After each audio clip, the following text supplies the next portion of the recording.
जी ma'am यहाँ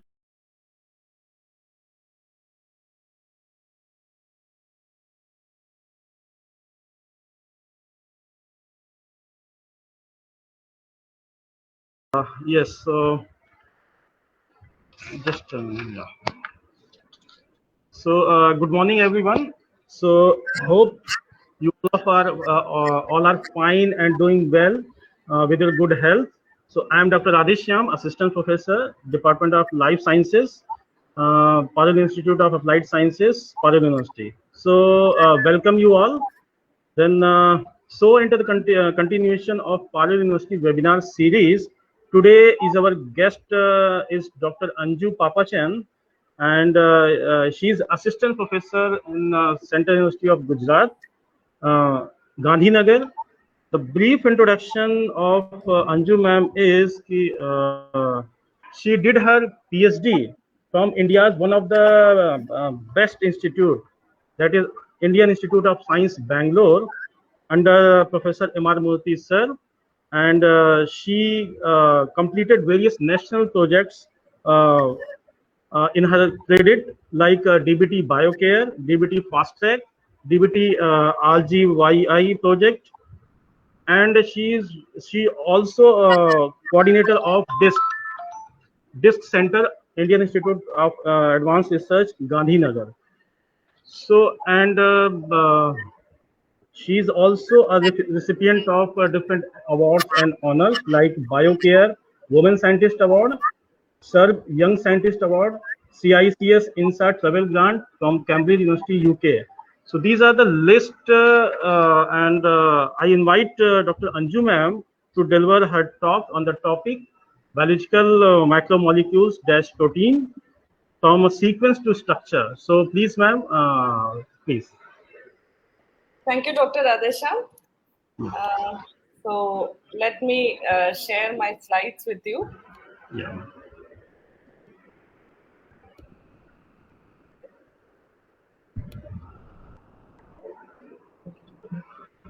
So it's always a pleasure to interact with young people.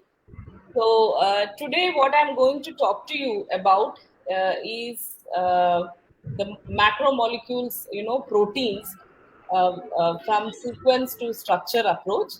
So I am a structural biologist by training, and I work on characterizing proteins. So we use an experimental and an in silico approach in order to characterize various proteins.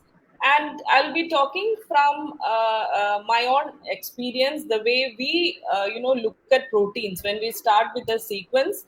How do we analyze the sequence? What are the in silico tools which we generally use to understand the protein sequence, and then sequence as well as structure, and trying to characterize these proteins using various biophysical and biochemical techniques.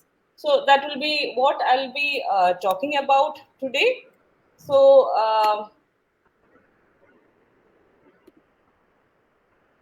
I'm sure all of you are familiar with proteins. Proteins can be called as the workhorses of the cell. So they are the key players that control almost all the activities. There are structural proteins, there are catalytic protein. Proteins are needed to maintain cellular homeostasis. And we also know that various disease conditions can result due to defective proteins. There are many degenerative diseases like Alzheimer's, Parkinson's, etc., which are because of protein misfolding.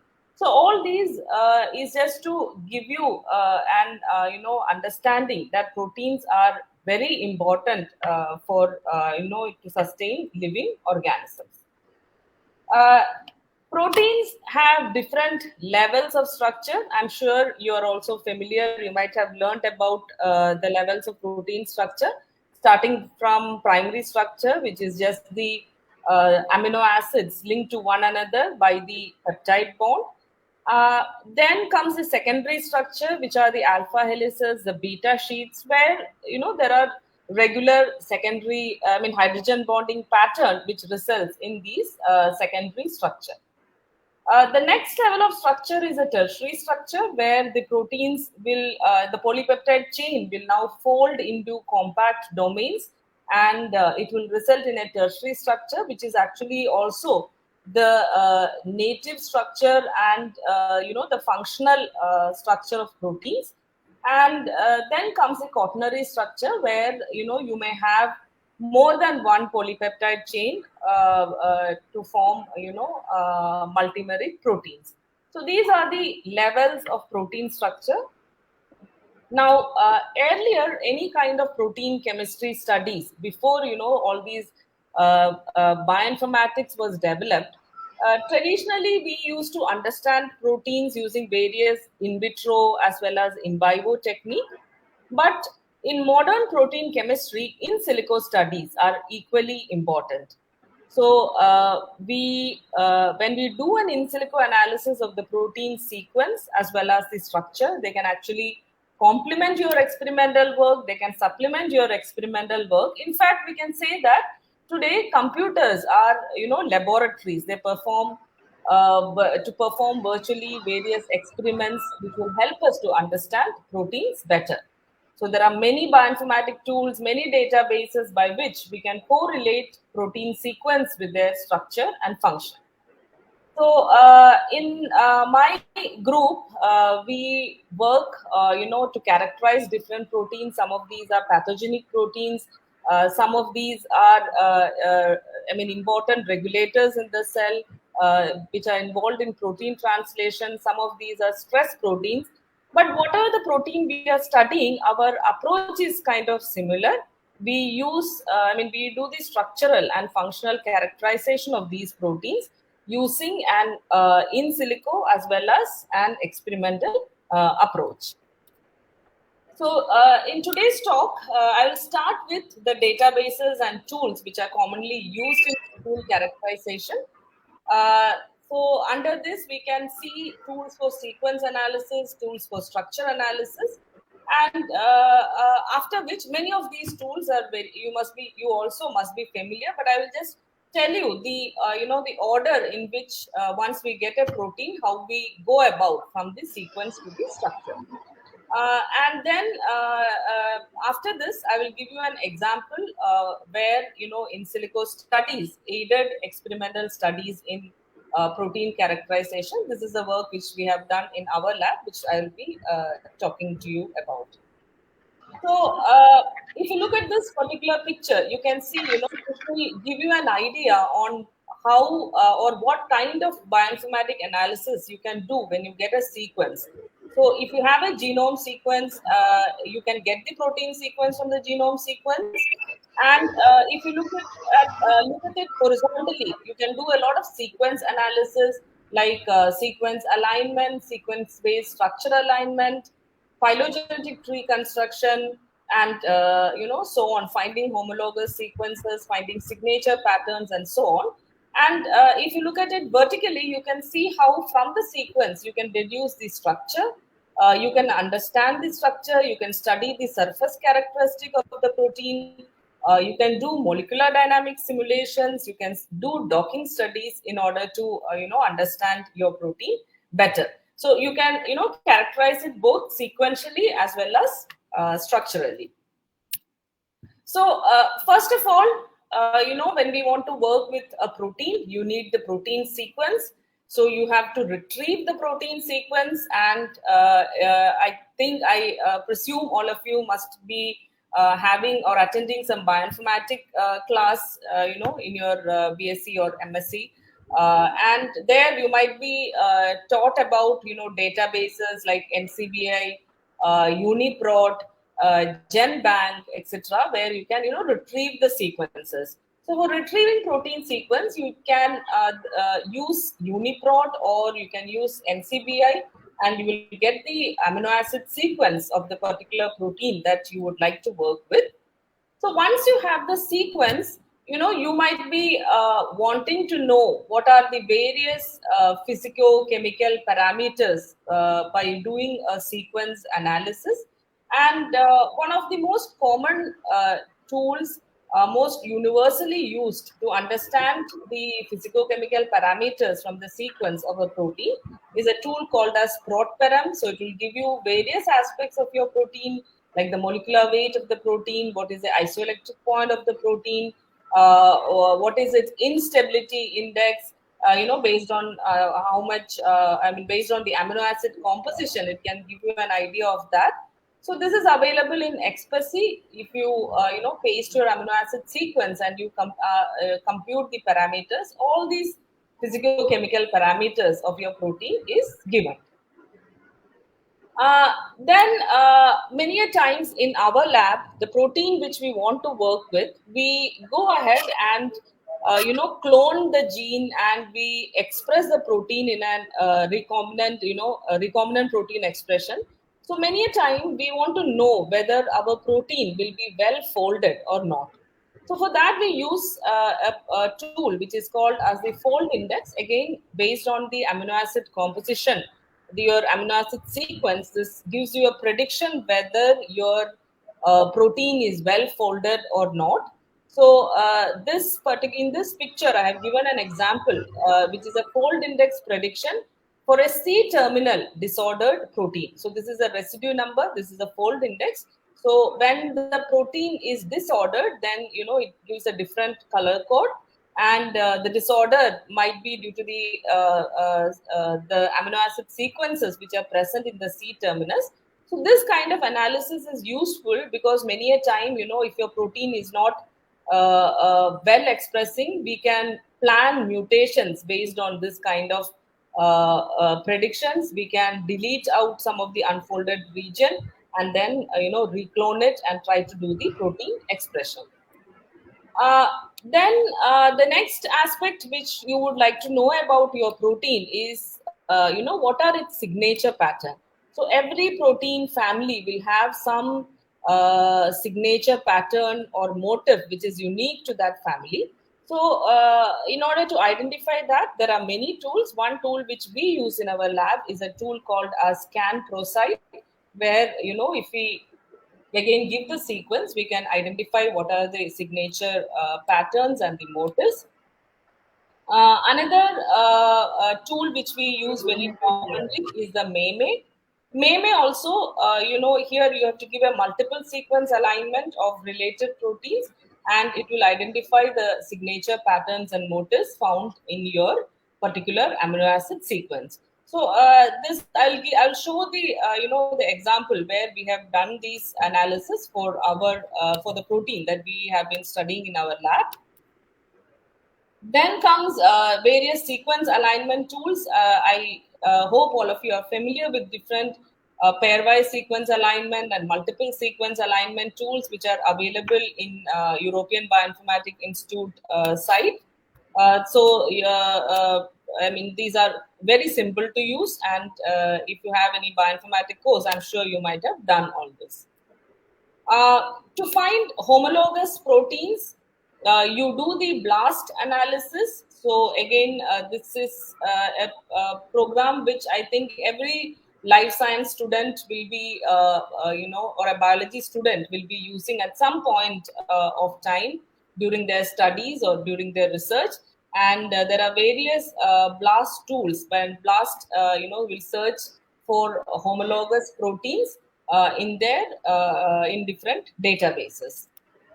Now, if you want to find distant homologs, that is those proteins which are related to the protein that you are studying, but cannot be picked by a normal blast search, we can identify the distant homologs by using various methods like one is profiles, blast, which is a modification of a normal blast.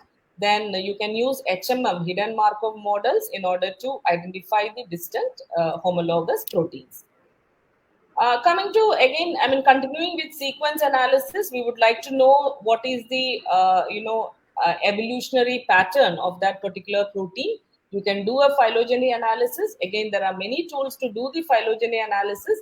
Mega molecular evolutionary genetic analysis is a phylogeny package, which again is very useful and accepted tool for conducting the phylogeny analysis. So these are some of the sequence, analysis which we do when you get a protein sequence. Coming to the structural part. So why do you need to know the structure? So, we all know that it is the structure that determines the function of the protein. So, in order to understand what are the factors which will influence the function of a biological molecule, to understand the interplay between evolution, thermodynamics, kinetics, to understand what is, how a protein or an enzyme is specific or selective to certain molecular interactions.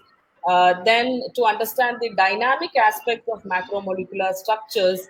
For all these, we do structural bioinformatics, and this will help us, to plan out protein engineering, uh, protein design, and in various aspects of biotechnology research. So, when we talk about structures of protein, the first thing that comes to our mind is the database, protein data bank, which is a database of protein structure. So, if you want to know the structure of a particular protein, we use the protein data bank, where you get the atomic coordinates of different protein structures. And once you get these coordinates, you can do a lot of analysis of these structures. Then to understand the protein family, we use pfam. Cath is a database of protein domains. If you want to get information about the 3D structure that your protein adopts, and what superfamily it belongs to, you can use the cath database. Another very important database when you look at protein structures is scope, which stands for structural classification of proteins, where proteins are classified based on their structural class. Also, they are classified based on their protein type. So scope is also a database which can be used to understand about more about the protein structures. uh, so usually for getting the structure of a protein, we go for experimental techniques like X-ray crystallography or NMR. But many a times we this may not really work out. So now we have various in silico tools to predict the protein tertiary structure. So if you have a homologous structure which is already solved and deposited in the protein data bank, you can use the homology modeling in order to get the protein tertiary structure. So there are template-based homology modeling, for which there are various tools like Modeler, ITASR, Swiss Model. So these are all very simple to use. You have to give your sequence; it will predict your structure. Or if there are no homologous structures, there are template-free methods for predicting the tertiary structure. Today, one of the most commonly accepted method for template-free tertiary structure prediction is a tool called as Rosetta. So it is not enough, once you get the modeled structure, then you see it's all a prediction. So you have to know whether your structure is indeed correct or not. So you have to do structure refinement, you have to validate your structure, you have to do energy minimization, you can do molecular dynamics to get a structure with a lower energy. And of course, you have to see whether the protein is cut. It's stereochemically, the structure is correct, for which you have to check the Ramachandran statistics of the structure which you have predicted. So that is about tertiary structure prediction. All these tools can be used. And then for analyzing your structure, you can again, use various tools like molecular dynamics simulations. We can use these MD simulations to understand the interaction of the protein with other molecules. GROMACS is one of the common open access software package which is used to perform simulation of proteins, lipids, even nucleic acid. Then, in order to study the interaction between the protein and different ligands, which may be a small molecule, which may be other proteins, which may be a nucleic acid. So, any kind of interaction studies, you do the docking studies. So, you can understand these ligand interactions or protein-protein interactions, etc., using docking. And there are again various softwares like Schrodinger, there are Autodoc. Some of these are freely available, and you can use them for docking studies. So these are generally the the structural analysis which we do commonly. Then, depending upon what exactly is your research questions, you can add on to this, or there might, I mean, some of these you may not need to perform also. So that all depends upon what is the question that you are trying to answer. Depending on that, you can use different databases and tools which will help to, as I said earlier, which will both supplement as well as complement your experimental work. So with this, I will stop the discussion on different in silico tools and techniques which are available for protein study. Now I will talk about a protein that we have been working in our lab.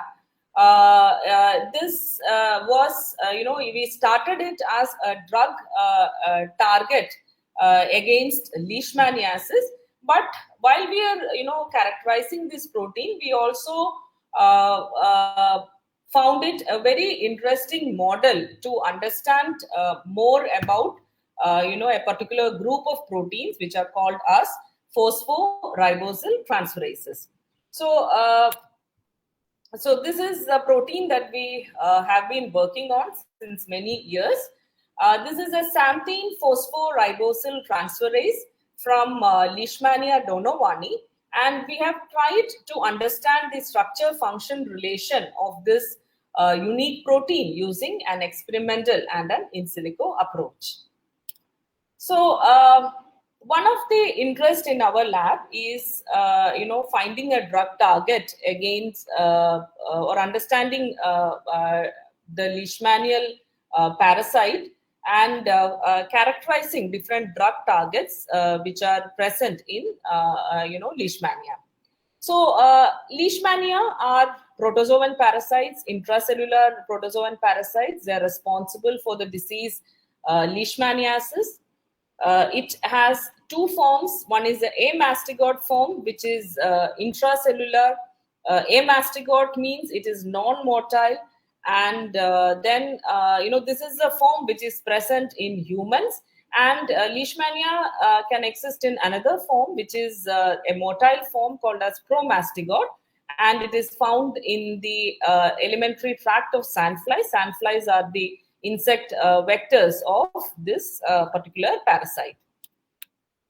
So it's a poor man's disease. You can say it is classified as a neglected tropical disease. In India also it is prevalent in mostly in northern India, though in Gujarat also there have been cases reported. And after malaria, this is the second largest parasitic killer in the world. And what you find in India is visceral leishmaniasis, which is caused by Leishmania donovani.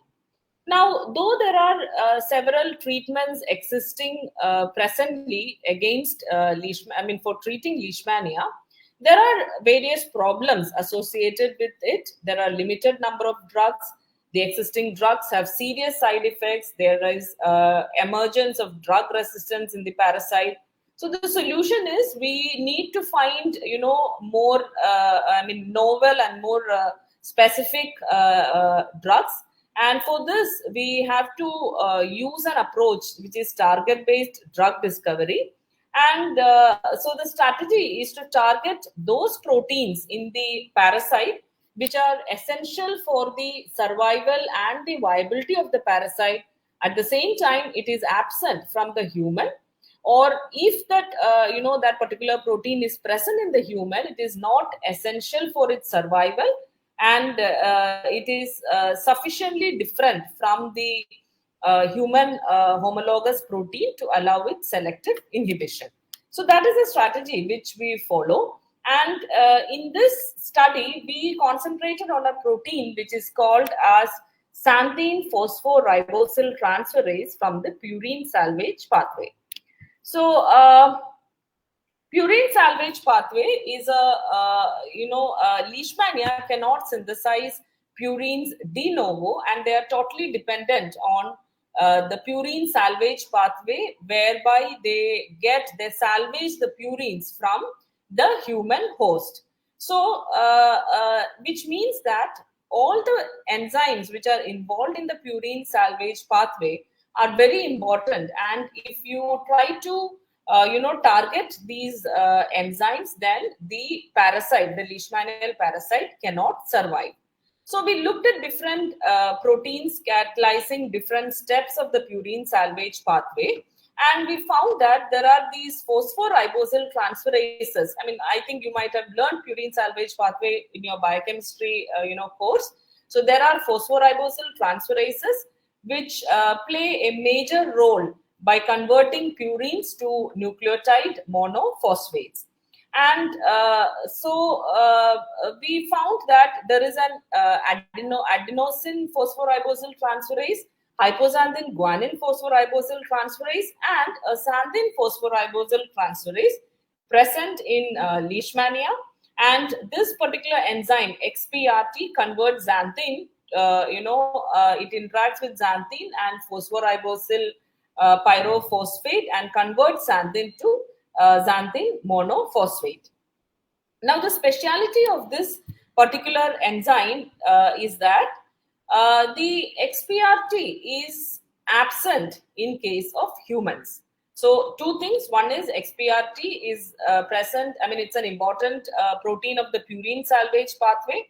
Leishmania is totally dependent on the purine salvage pathway for its, purines. And the second is there is no homologous protein for xanthine phosphoribosyl transferase in case of humans. So, which means that it is quite unique in leishmania, and it is quite important in leishmania, and you can selectively target, this particular protein. So, with this background, we, found that this is a good protein to work with in order to characterize whether it is a anti-leishmanial drug target or not. So this activity alone, XPRT activity alone, is sufficient to salvage all the three, purines, adenine, hypoxanthine, and guanine in leishmania. Then this is a protein which is localized in a unique organelle in this parasite, which is called as glycosome.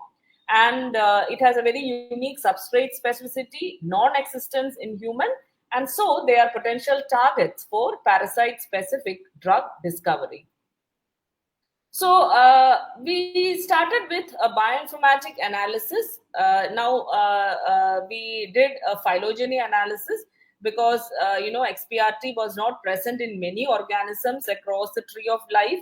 So we collected, the phosphoribosyl transferase from different organisms. We did a phylogeny analysis, and XPRT was detected only in a few organisms like leishmania, certain bacteria, and fungi. And in most of the parasites, the trypanosomatid parasites, leishmania is one of them. The LD-XPRT showed close association with Trypanosoma cruzi and C. fasciculata HGPRTs.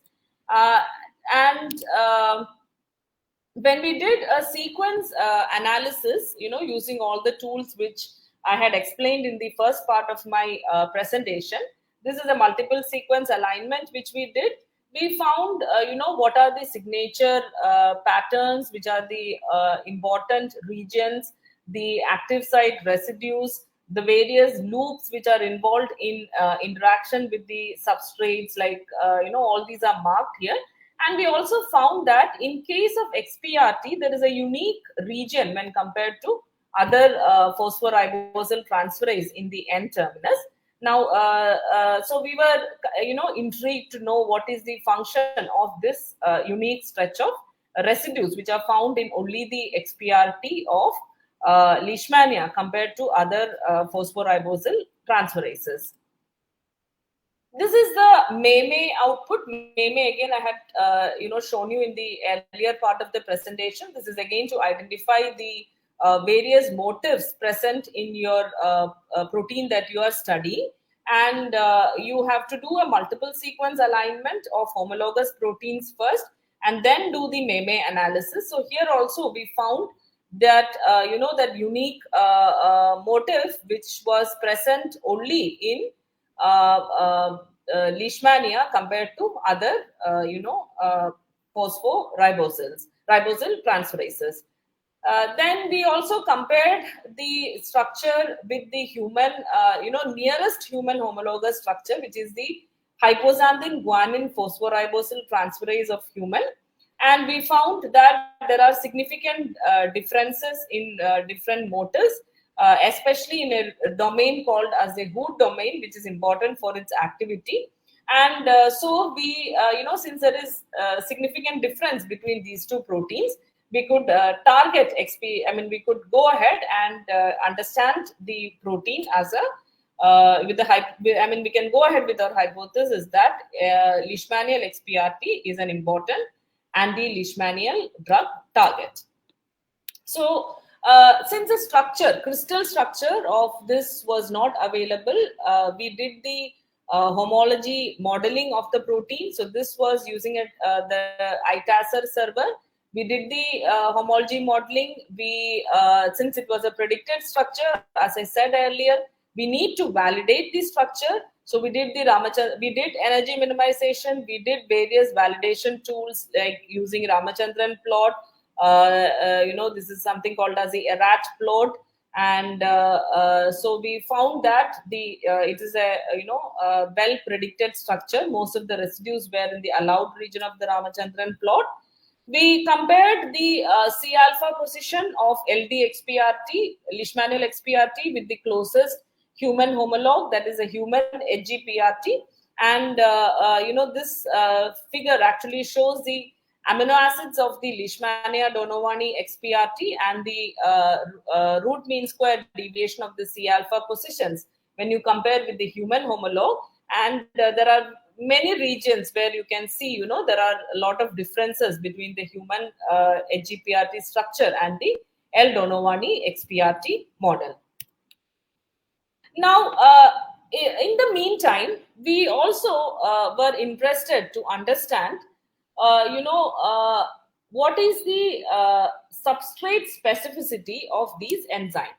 So, interestingly, XPRT gene, in addition to XPRT, in case of leishmania, there is also another enzyme, phosphoribosal transferase, which is an HGPRT. So, the difference here is XPRT will act on xanthine, HGPRT will act on hypoxanthine as well as guanine.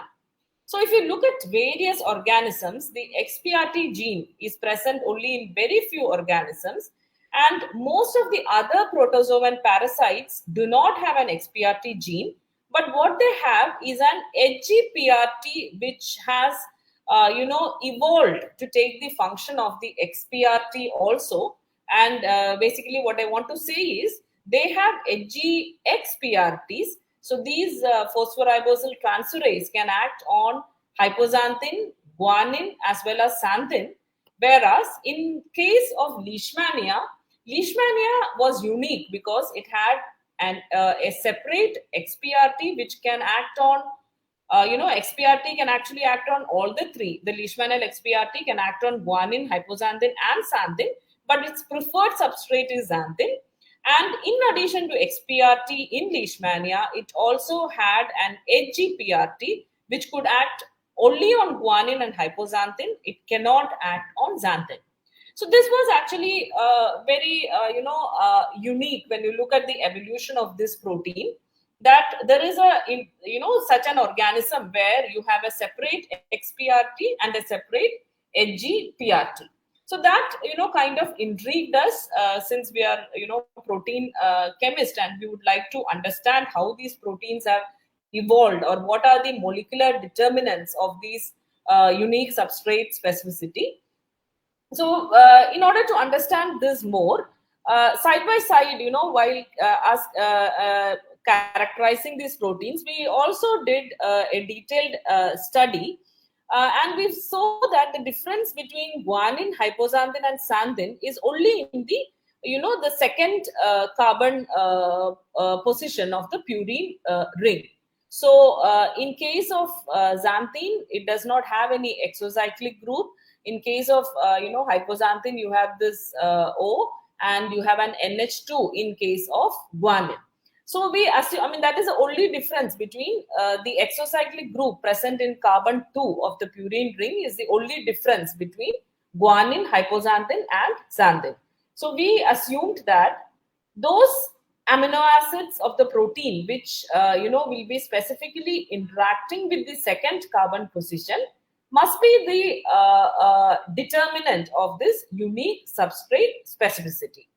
So, to investigate the molecular determinants regulating the purine specificity of these enzymes, we started using the Leishmanian XPRT as a model system. So we looked at the purine binding site of the Leishmanian XPRT with the human HGPRT. And, this is a comparison of the active site residues of the two proteins.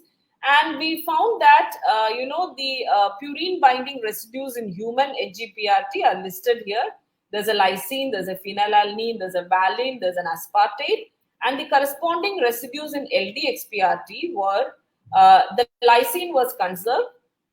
Instead of phenylalanine, we had a tyrosine in Leishmanian XPRT.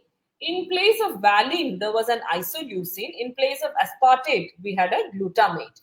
So again, we looked at the sequence, multiple sequence alignment, and we found that these residues, the tyrosine, the isoleucine, and the glutamate, is uniquely present in case of Leishmanian XPRT. So we also did comparison with other, HGPRT structure. This is a comparison of the Leishmanian XPRT with Leishmanian HGPRT structure, which is, complexed with GMP. And again, we found similar kind of results. So based on which we made some site-directed mutagenesis, where we mutated the tyrosine to a phenylalanine, the isoleucine to a valine, and we also did a double mutation where the isoleucine was mutated to a valine and the glutamate was mutated to the aspartate. So our aim was whether through these mutations we can convert the our XPRT enzyme to an HGPRT like enzyme. So that was the motive for planning this mutation. Again, if you remember in one of the earlier slides, I had shown you that there was a unique motif which was found only in XPRT enzymes. And even when we did, various other comparisons, we found, and even the structural analysis using MD simulations, we found that this unique motif forms an alpha helix, and which was again showing a lot of fluctuations. This alpha helix is numbered as alpha 3, and it was showing a lot of fluctuation in all these studies, molecular dynamic studies. So this was not exactly in the active site, but we wanted to understand then what is the role of this unique motif in XPRT. And we also planned, when you look at the structure, though it is not exactly at the active site, this is the active site of the protein. So it is away from the active site, but it is actually interacting with those residues which will be interacting with the active site. So there might be some kind of, local interaction of this alpha helix with the core domain of XPRT, which might be having a, conformational impact on the nearby important loop region. And that is why it must be showing, higher fluctuation in the MD simulations. We did the MD simulations with the substrate bound also. There also we could see that there are higher fluctuations in this region. So based on these initial data, we did a deletion mutant where these residues 55 to 82 were deleted. So we generated a deletion mutant also. So this was the initial, the in silico studies which we did. Following which we started our, the experimental work. So we cloned the wild type gene. We expressed the protein using nickel lentier affinity chromatography. This is a pure protein that you can see. And once we had the pure protein, we did a functional and biophysical characterization of the protein. Simultaneously, we also started all the mutations which I had shown, the tyrosine to phenylalanine mutation. We confirmed the mutant using sequencing, then we purified the protein. The second mutant was an isoleucine to a valine. Again, we purified the protein. Then the double mutant isoleucine to valine and the glutamate to aspartate was also cloned and purified. The protein was purified. And this is the cloning of the deletion mutant, which I talked about. And we also expressed this protein. So then we started, different experimental techniques to understand these proteins and the mutants better. So we did, various, the analysis using CD spectroscopy. CD spectroscopy is a method which I think you might be familiar with. It is a method which is used to understand mostly the secondary structure of a protein. So we did the, far UV CD spectra, which gives an understanding of the secondary structure of the protein. We also did a near UV CD spectra, which will give you an idea about different changes that can happen in the tertiary structure. So we did it for the wild type as well as all the mutants which we generated. We also did the CD studies of the wild type protein and the mutant with various substrates, the XMP, GMP, IMP. So based on these studies, we don't have time to explain all these graphs, but based on these studies, we calculated the secondary structure content of the wild type protein and all the mutants, and it was found that the maximum variation from the wild type is with respect to this particular mutant, which is the isoleucine mutant mutated to the valine. Again, we did the near UV CD studies where we compared the tertiary structure of the wild type and the mutant proteins. So we got a similar, pattern where the isoleucine mutant was the one which showed the maximum deviation compared to the wild type. Then we looked at the binding affinity of these mutants and substrates by the technique of fluorescence spectroscopy. Again, we did it for the wild type as well as all the mutants. So these are, fluorescence spectroscopy graphs. I'll just come to the conclusion of the fluorescence spectroscopic studies. In this, we, once we do this, we can calculate the binding affinity of these proteins with its substrates.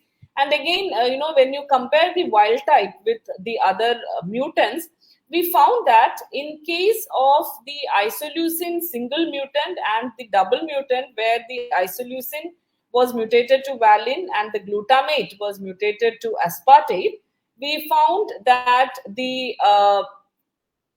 affinity towards its main substrate, that is xanthin, reduced in the mutants, and its affinity towards IMP and GMP, which are usually the substrates for the HGPRT enzyme. Now it had more affinity. Its affinity, the Leishmanial XPRT mutation led to lesser affinity to its natural substrate, that is xanthin, and more affinity to the other two substrates, that is IMP and GMP.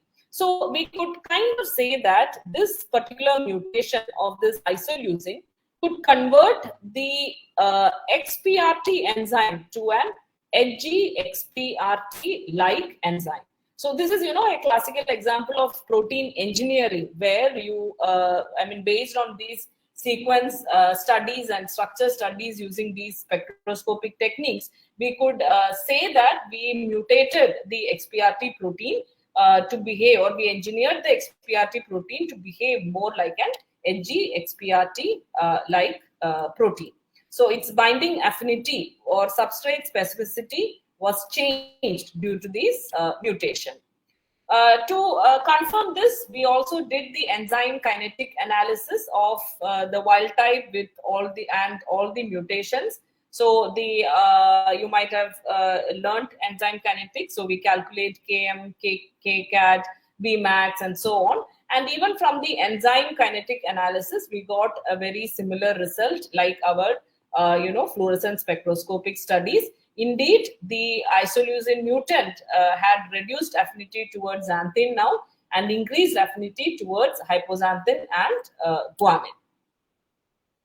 We compared, the structures, the active site residues of different XPRT and NGPRT enzymes, and we could see that, this isoleucine is very specific in case of XPRT enzyme.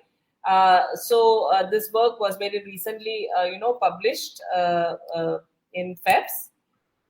So that was, one part of the work. We started to characterize the protein as a drug target, but in the meantime, we also got interested in order to understand the molecular determinants of this unique protein, what determines the substrate specificity, and we planned all those mutations, and we could understand the protein better, and that will, in fact, help us to design more specific compounds which can target these proteins.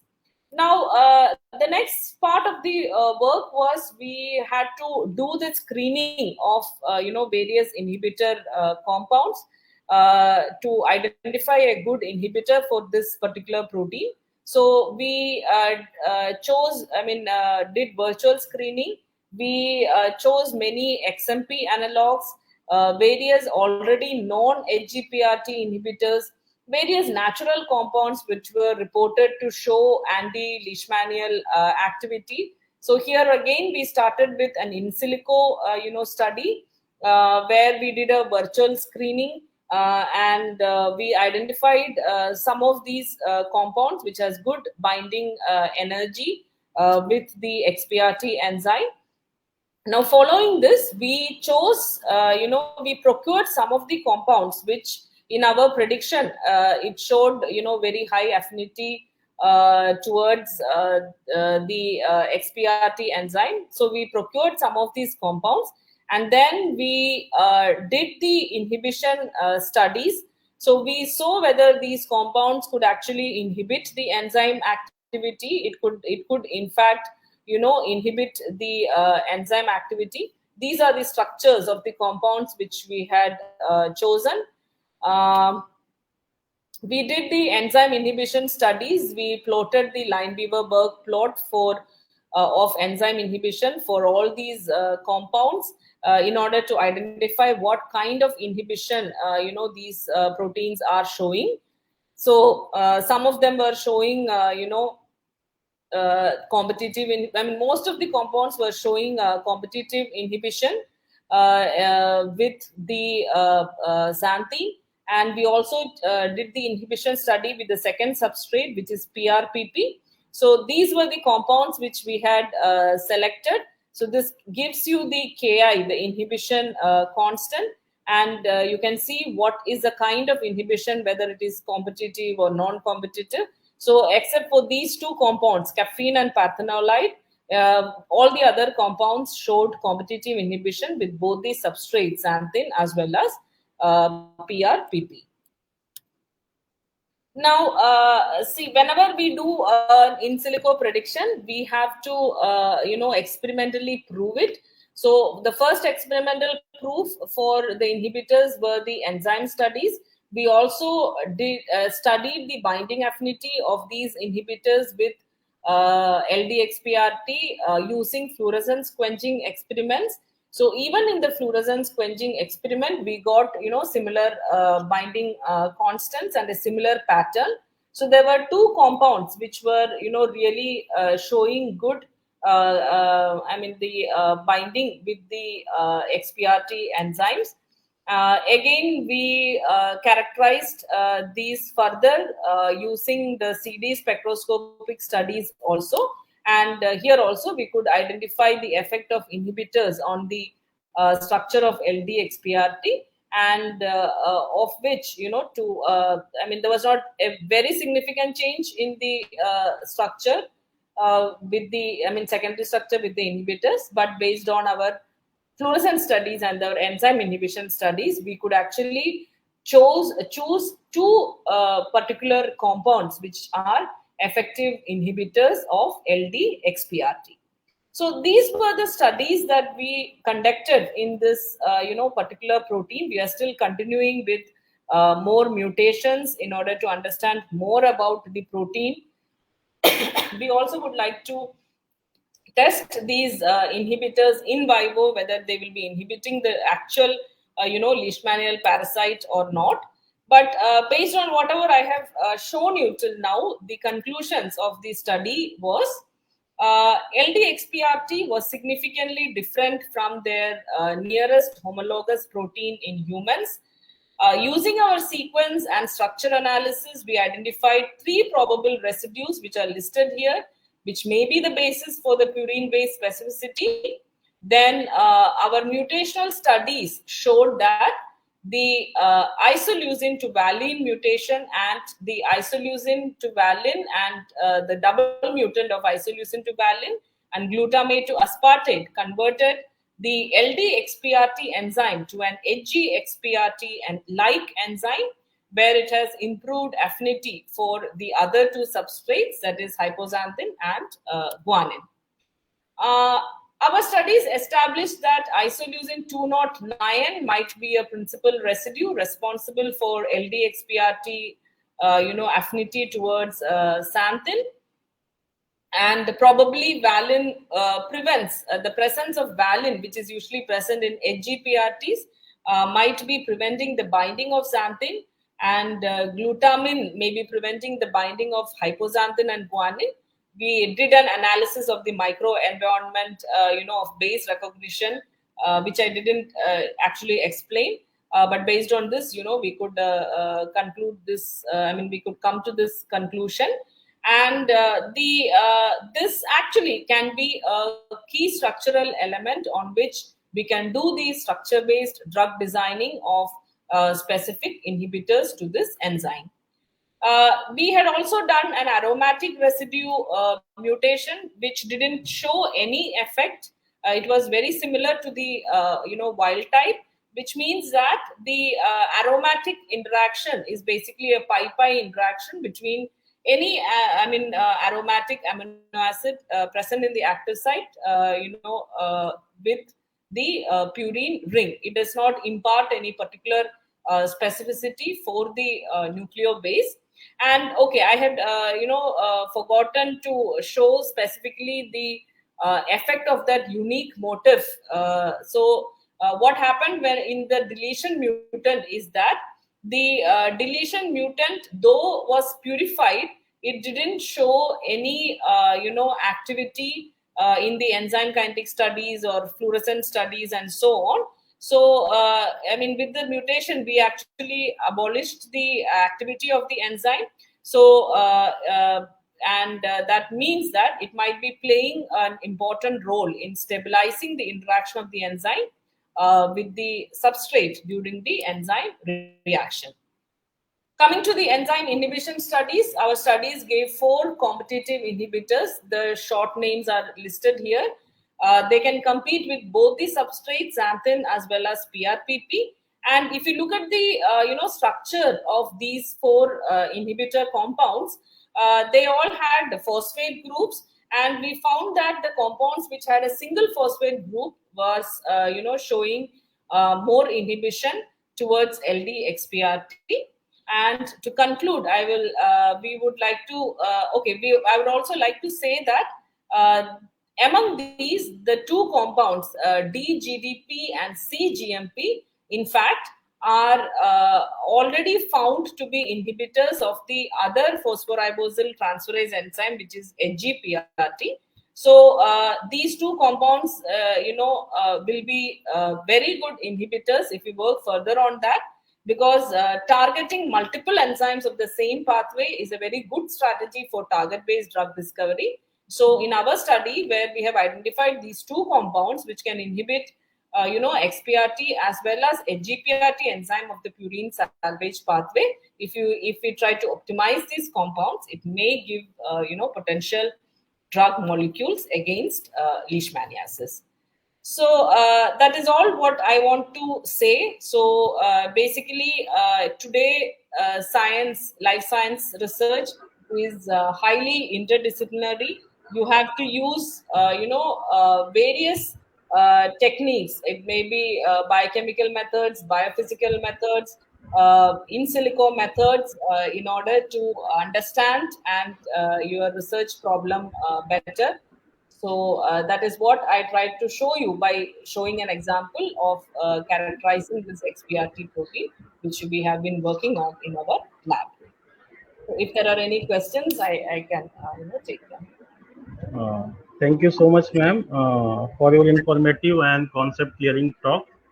So, student, let me summarize the all the talk. So, I think all of you know about the Leishmania protozoan parasites. So, there are three types of Leishmania protozoan parasites. First is malaria, then after trypanosoma and Leishmania. So, ma'am is beautifully described about the Leishmania parasites.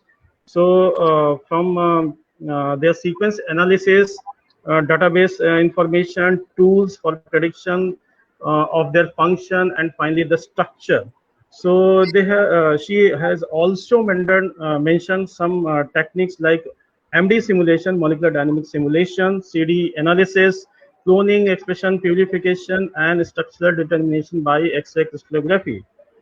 And finally, mutational analysis with the site-directed mutagenesis. Okay. Then ma'am has also described the screening of inhibitors with artificial and natural compounds to inhibit the enzyme activity, like a substrate is SGPRTs. Okay, and last but not least, ma'am described means ki the overall concept theory about the protein, why protein is important and why it is important for our body. So protein is very important and it is an organic compound for our the body. So any question from your side, please drop me a mail. I will personally share with ma'am and get back to you. So ma'am, Anju ma'am, once again, thank you so much for your time and valuable talk. Thank you so much. Thank you. Yeah. Yeah, thank you. Thank you. Yeah. Shall I leave? Yeah, ma'am. Yeah, Yeah, sure. thank you, sir.